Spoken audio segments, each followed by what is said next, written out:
खबर विदिशा से है, जहां पंचायत एवं ग्रामीण विकास मंत्री प्रहलाद पटेल लटेरी तहसील की वार्ड क्रमांक 14 गोपी तलाई में जल गंगा संवर्धन अभियान अंतर्गत आयोजित कार्यक्रम में शामिल हुए।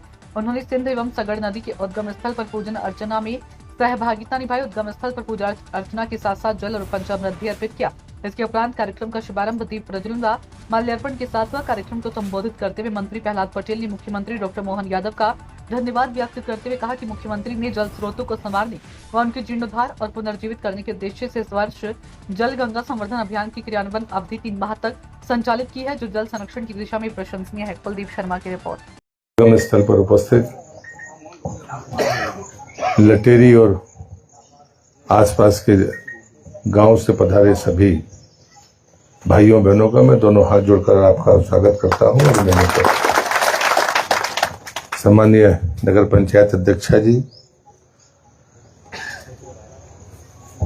मंडल अध्यक्ष महोदय, मंचस्थ सभी पदाधिकारीगण, सरपंच संघ के अध्यक्ष, सीओ जिला पंचायत, अन्य सभी प्रशासनिक अधिकारी,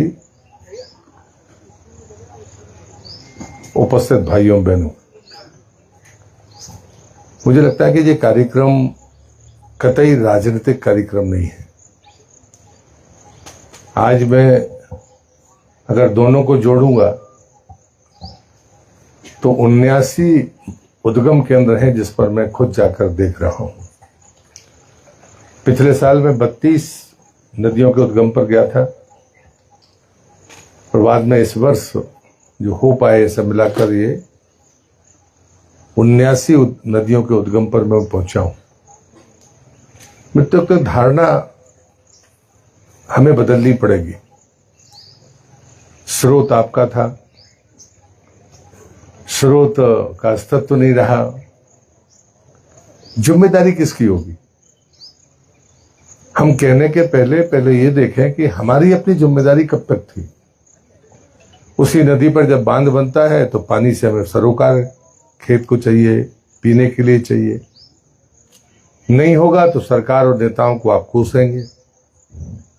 लेकिन जहां से पानी आ रहा था उसकी चिंता क्यों नहीं हुई? मैं तो नर्मदा का परिक्रमावासी हूं। जब मैं सरकार में मंत्री बना तो जलगंगा अभियान शुरू हुआ 1 महीने के लिए। तो पहले ही, क्योंकि मैं भारत सरकार में जल शक्ति मंत्री रह चुका था, सारे देश को मैंने घूमा था और रिकॉर्ड में साफ कहा जाता है कि मध्य प्रदेश नदियों के उद्गम का मायका है। अभी कोई पक्की संख्या नहीं है, लेकिन 247 के आसपास नदियों का उद्गम मध्य प्रदेश में है। अब इतनी बड़ी जलराशि आपके पास है। सतपुड़ा और विंध्याचल दोनों पर्वत हैं, उन पर जो वृक्ष हैं उनसे आप पानी लेते हो। आपके पास हिमालय नहीं है, लेकिन उनकी हालत क्या है? हमारा मध्य प्रदेश के नदियों का पानी 3 बेसिन में जाता है। एक तो नर्मदा बेसिन में, आधा सतपुड़ा का, आधा विंध्याचल का, और जहां मैं खड़ा हूं यहां का सारा पानी गंगा में जाता है। ऐसे ही सतपुड़ा में अगर हम छिंदवाड़ा में 5 नदी हैं तो नर्मदा में आएगी, बची हुई 4-5 हैं तो वो गोदावरी में जाती है। 2 नदियां ऐसी भी हैं, धार में माही नदी का उद्गम है और छोटे से गांव में कुएं से गुजरात के लोग लेकिन वहां आते हैं। 1/3 गुजरात को वो नदी पानी पिलाती है और सीधे जाके अरब सागर में मिलती है। बैतूल की मुल्ताई में तापी है, वो भी गुजरात होकर जाती है और सीधे अरब सागर में मिलती है।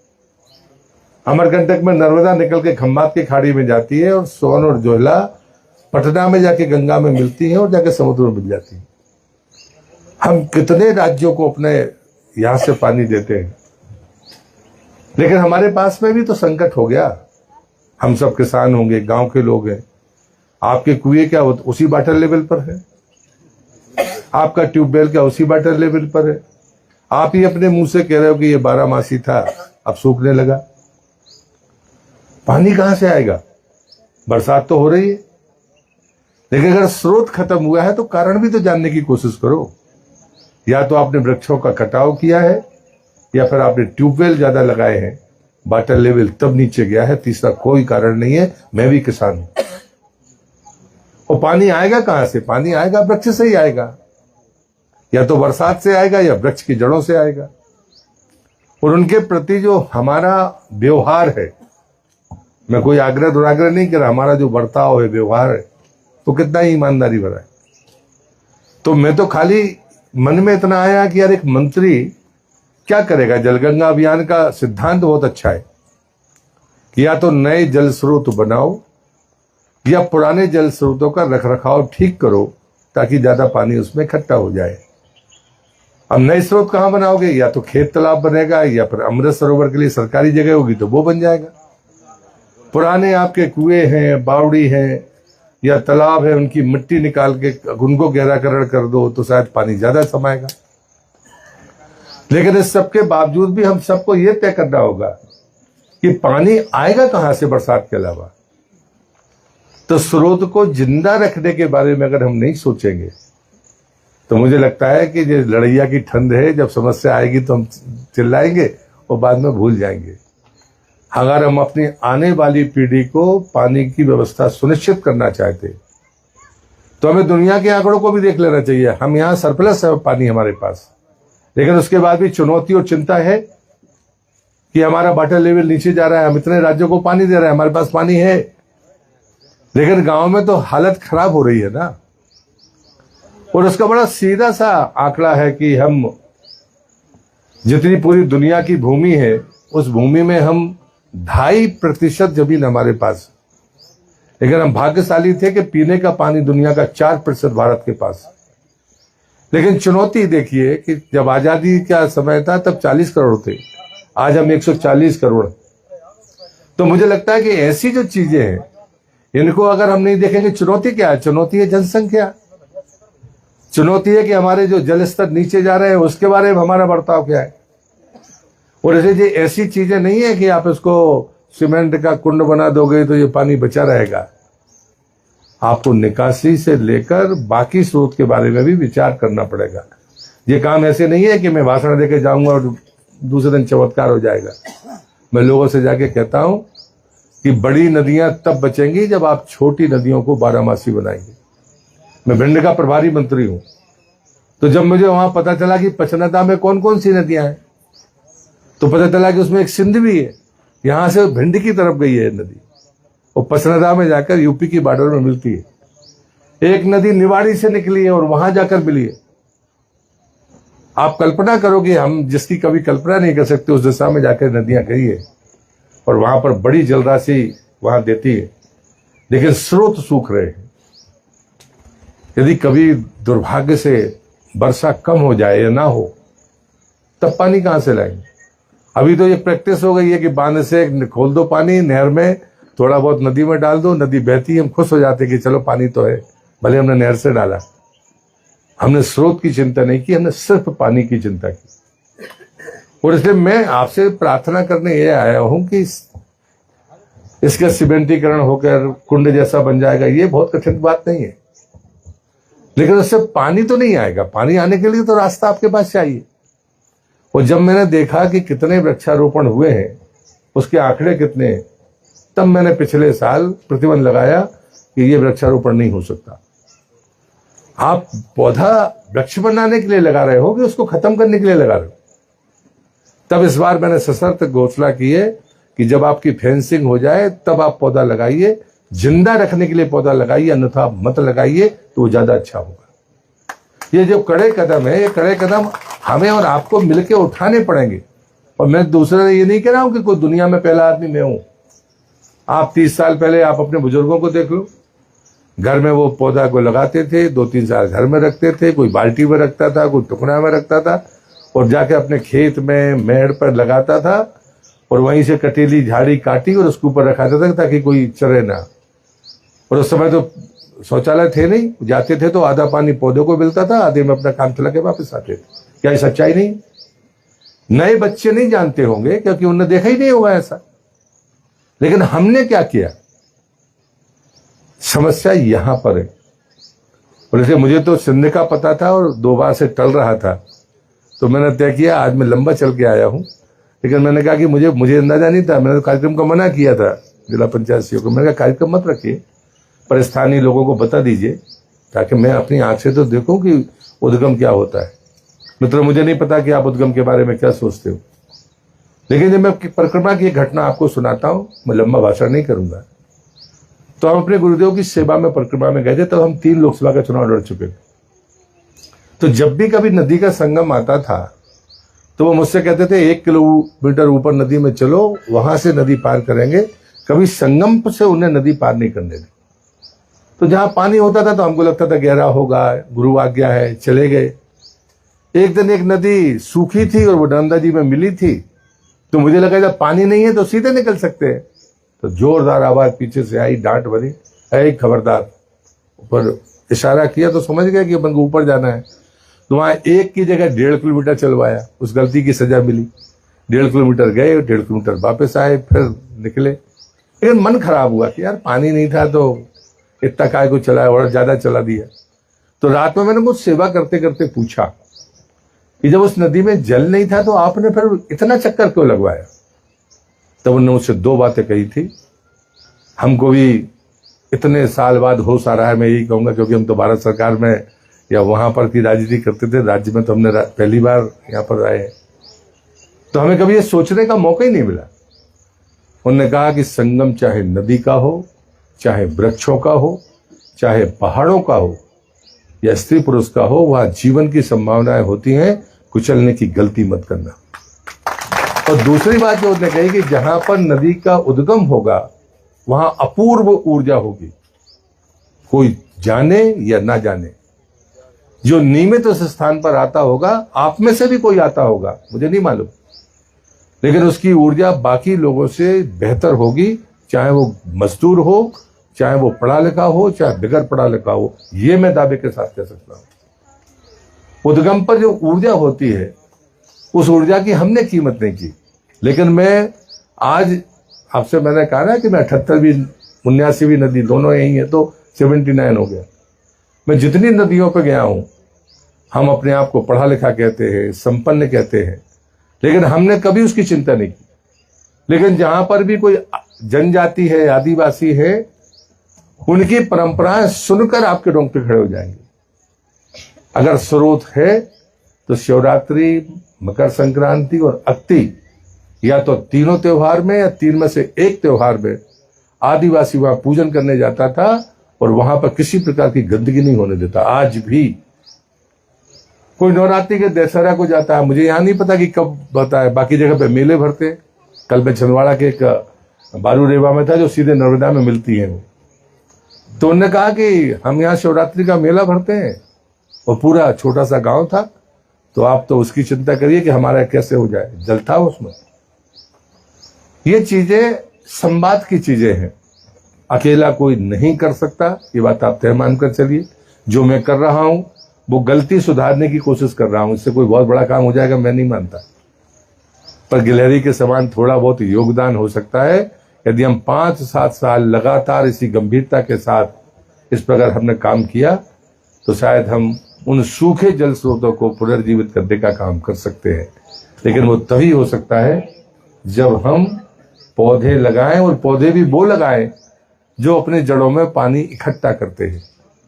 हमारे बुजुर्गों को इसकी समझ थी, लेकिन हमको तो जो नर्सरी से मिलता है, बुरा ना माने, सरकारी हो चाहे हमारे जनप्रतिनिधि हो, जो नर्सरी वाला हमको पौधा पकड़ाता है वही लगाते हैं कि नहीं? हम अपने मन से कहते हैं कि ये लगेगा। अभी जैसे मेरे पास 50,000 खेत तालाब आए थे, तो मैंने सामान्य अपने अधिकारियों से कहा कोशिश करिए कि तालाब है, अगर यही तालाब है, इसके पास कोई खेत होंगे, उन किसानों को मत देखो कौन सी जात के हैं, कौन सी पार्टी के, दे दो, उसका भी भला हो जाएगा। उसकी कुछ बूंदें तालाब में चली जाएंगी, नदी नाले के किनारे होंगे। पलकमती एक होशंगाबाद में नदी है, उसमें एक साइंटिस्ट 3 साल से अपने मित्रों के पैसे लेके इकट्ठा करके खेत तालाब भीलों के बनवा रहा था।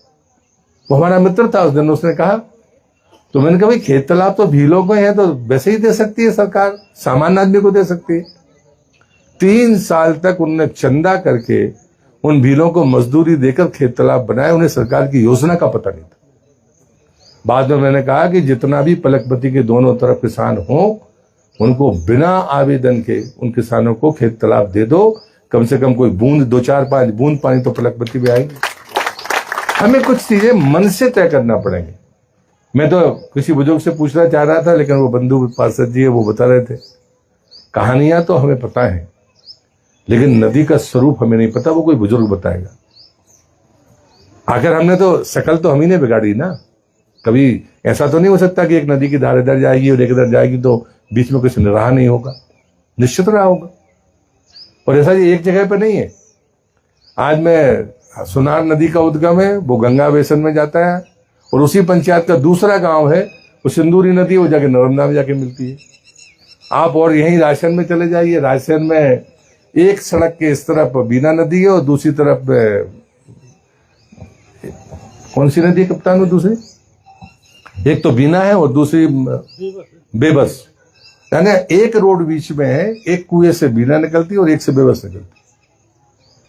तो ये प्रकृति का दिया हुआ वरदान है, हम उन स्रोतों को जिंदा रखें। बाकी चीजें जो जरूरत के लिए लगती है वो हो सकती है, इसमें सहमति चाहिए। जहां पर नदी जा रही होगी, सिंध जाए, सफर जाए, हम उनके किनारे कर सकते हैं क्या?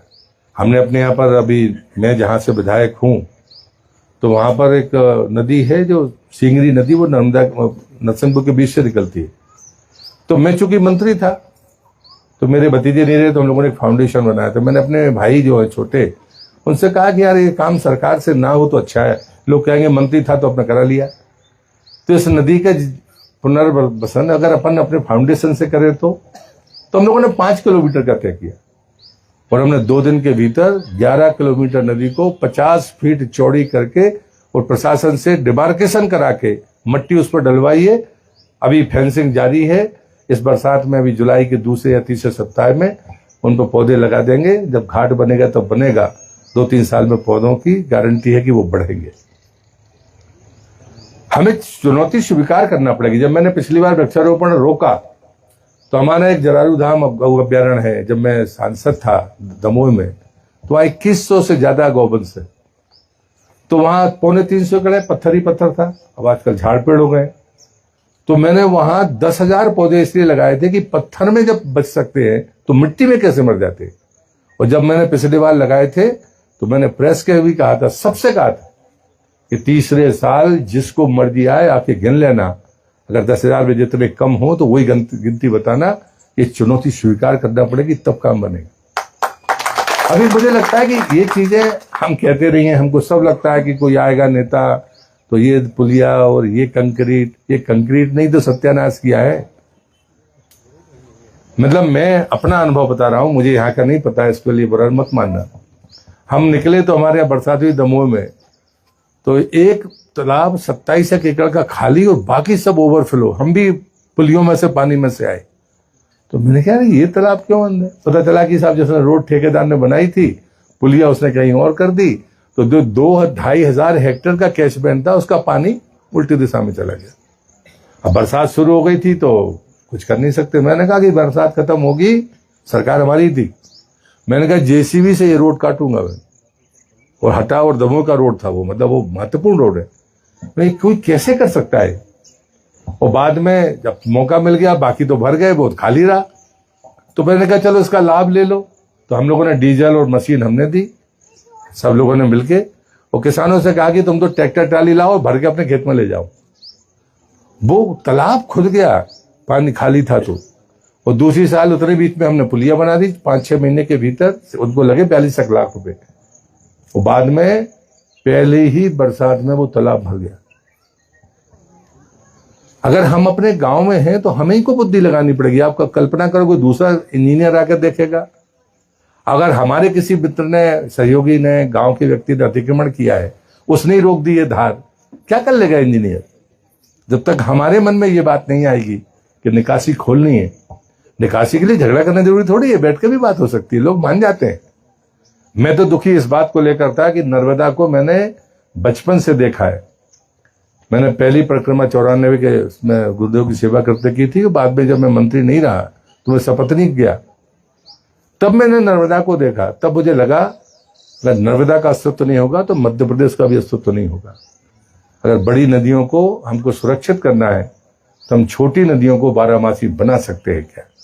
यहाँ तो अभी गुंजाइश है, क्योंकि यहाँ निर्माण नहीं है, बाकी चीजें नहीं है, गंदगी बहुत नहीं है। खाली हमें पौधे लगाने हैं सरकारी जगह पर। और मैंने हमारे यहाँ प्रयोग किया, हमने तो कहा कि ये सरकारी जमीन है, आप जोत रहे थे, आप ठीक है, आप इसमें फलदार पौधे लगा दो, आप खेती मत करो ताकि कटाव ना हो। आपके ही पौधे रहेंगे, हमें आपसे जमीन नहीं छीनना, खाली आप उसकी जगह पर फलदार पौधे लगा दो तो आपका भी भला हो जाएगा और उस नदी का भी भला हो जाएगा। तो मुझे लगता है कि ऐसे कोई रास्ते अगर आपके मन में हैं और आपने कोई कोशिश किसी ने की है, किसी ने बताया था कि स्वर्गीय अनिल दवे जी ने कभी यहाँ कोशिश की थी, तो उनको स्मरण करना मैं उचित मानता हूँ। और मुझे लक्ष्मीकांत जी ने, दोनों लोग इस दुनिया में नहीं हो, दोनों से मेरे संबंध कैसे रहे हैं अभी मुझे कहने की जरूरत नहीं है, लेकिन मुझे लगता है कि हम सब आज मनन करें। मैं ये विनती करने के लिए आपके बीच में आया हूँ, मंत्री होने के नाते जो आप मुझसे कहेंगे मैं बिल्कुल करने के लिए तैयार हूं। जो अधिकारी बैठे हैं इनको भी पता है, जिस सब लोग बन से कर रहे हैं, जैसे पारासरी में तो आखिर मिलकर काम करके उन्होंने कर ही लिया ना, 5 किलोमीटर नदी का, और अभी शायद 2000 पौधे वो लगा रहे। किसान सहमत हो गए, किसानों ने कहा कि नहीं पौधे की रक्षा हम करेंगे, नहीं तो पूरे में वो बाड़ी लगाना पड़ती। तो रास्ते निकल सकते हैं। तो आज मैं आपसे वही विनती करने के लिए आ रहा हूं, आप ऊर्जा के केंद्र पर बैठे हैं, 2 नदियों का उद्गम आपके पास है, इस ऊर्जा को एहसास करने का प्रयास करिए। मैं विश्वास दिलाता हूं कि हम अपने आने वाले बच्चों का भविष्य अपने से बेहतर अगर चाहते हैं कि उनके सामने पानी का संकट ना हो, तो हमें चेतना होगा। ये चिंता का विषय है और पूरी चेतावनी सब तरफ लोग कह रहे हैं कि आने वाले 25-30 साल बाद अगर यही परिस्थितियां रही तो भीषण जल संकट का सामना आने वाली पीढ़ी को करना पड़ेगा। तो मुझे लगता है कि जब दूर तक देखने की हम सोचते हैं तो हमें चीजें दिखती है। हम आगे तक नहीं देख पा रहे हैं तो पीछे पलट कर देख लो कि 15 साल पहले इस तालाब की हालत क्या थी, 30 साल पहले इस तालाब की हालत क्या थी, अंदाजा पड़ जाएगा। तो 30 साल का तो अनुमान लगा ही सकते हो ना। फिर जब पिछला आपने देखा है अपनी आंखों से, तो फिर आगे का भी रास्ता आपको दिख सकता है। मैं प्रदेश के मुख्यमंत्री को धन्यवाद दूंगा। पिछले बार उन्होंने 1 महीने अभियान चलाया था, इस बार 3 महीने चलाया। मैं 30 दिन में 32 नदियों पे गया था, लेकिन एक जगह ही 7 मिल गई, इसलिए 32 हो गई थी। वो जाना पाओ में एक पहाड़ से, जहां परशुराम, भगवान परशुराम जी के जन्म स्थान है, वहां से एक पहाड़ से 7 नदियां निकली। उसमें चंबल भी है। आप मतलब इंदौर के पास है, कोई बहुत लंदन में नहीं है, बहुत पास है वो। एक ही पहाड़ से 7 नदियां निकली। तो मैंने बाद में कहा कि मैं तो घूमते ही घूमते निकल गया, कुछ कर ही नहीं पाया। तब इस बार उन्होंने 90 दिन का अभियान चलाया और बाकी लोग गए हैं। आपने भी अच्छा काम किया होगा। यहाँ खेत तालाब बने होंगे, अमृत सरोवर बने होंगे, जो सरकार के लोग और जनप्रतिनिधि मिलकर करते हैं, मैं आपको बधाई देता हूं।